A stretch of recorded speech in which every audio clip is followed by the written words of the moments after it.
कारण विधानसभेमुळे गाळप हंगाम पुढे ढकलण्यावरती हालचाली सुरू आहेत का अशी चर्चा सुरू झाली आहे। ठरलेल्या वेळेनुसार 15 नोव्हेंबर पासून गाळप हंगाम सुरू होतोय, पण ऊसतोड कामगारांच्या मतांसाठी गाळप हंगाम 25 नोव्हेंबर नंतर सुरू करा अशी मागणी मराठवाडा आणि नगरपट्ट्यातील महायुतीच्या उमेदवारांनी केल्याची माहिती सूत्र देत आहेत। या संदर्भातला प्रस्ताव देखील मुख्यमंत्र्यांकडे गेल्याची माहिती आहे। राज्यात यंदा 13,75,000 हेक्टरवर ऊसाचं उत्पादन झालंय आणि त्याच अनुषंगाने आता गाळप हंगाम पुढे ढकलण्यावरती हालचाली सुरू असल्याची चर्चा आहे।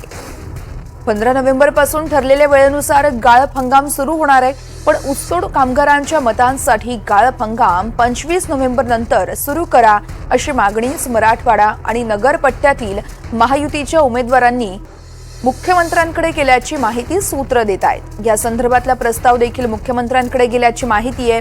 यंदा राज्यात 13,75,000 हेक्टरवर ऊसाचं उत्पादन झालंय। या संदर्भात सविस्तर सखोल विश्लेषण करण्यासाठी माझे सहकारी राहुल कुलकर्णी आहेत आपल्यासोबत। राहुल, आपण पाहतोय खरं तर 15 नोव्हेंबर पासून सुरू होणारा गाळप हंगाम आता पुढे ढकलला जातोय।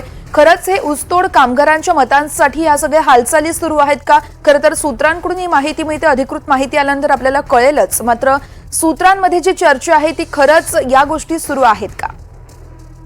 यापूर्वी पण असं झालेलं आहे, जेव्हा जेव्हा निवडणुका असतात विधानसभेच्या, तेव्हा गाळप हंगाम हा थोडासा उशिरा सुरू करावा ह्याबद्दल यापूर्वी सुद्धा चर्चा झालेल्या आहेत। काही वेळा तसे निर्णय पण घेतले गेलेले आहेत।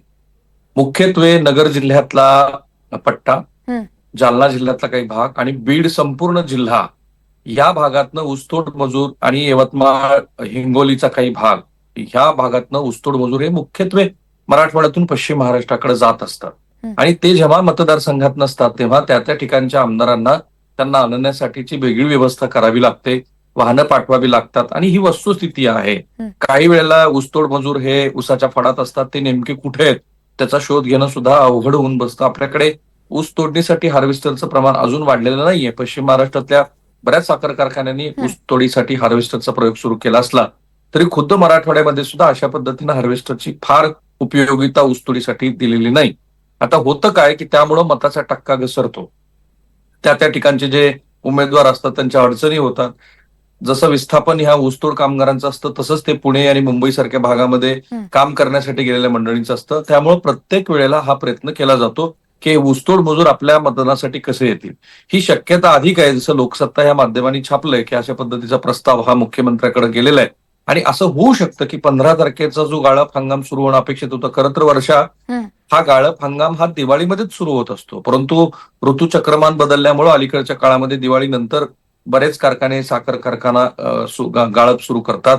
आता हा प्रस्ताव जर मान्य केला तर चिंता साखर कारखानदारांना वेगळीच आहे। हे मतासाठी चाललेलं असलं आणि मताचा टक्का वाढावा यासाठी असलं तर याच्यासाठी रिकव्हरीवरती परिणाम होईल आणि म्हणून खाजगी साखर कारखान्यांनी या प्रस्तावाला विरोध केल्याचं कळतं आहे की 15 ते 25 म्हणजे 10 दिवसाचा जो गॅप आहे त्यामुळे रिकव्हरी कमी होईल। 11.5% असते, कुठे 10.5% असते, तर ती रिकव्हरी कमी झाली तर ऊसाच्या गाळपाच्या अंतिम ह्याच्यानंतर शेतकऱ्यांना दर देताना सुद्धा अडचण होऊ शकते।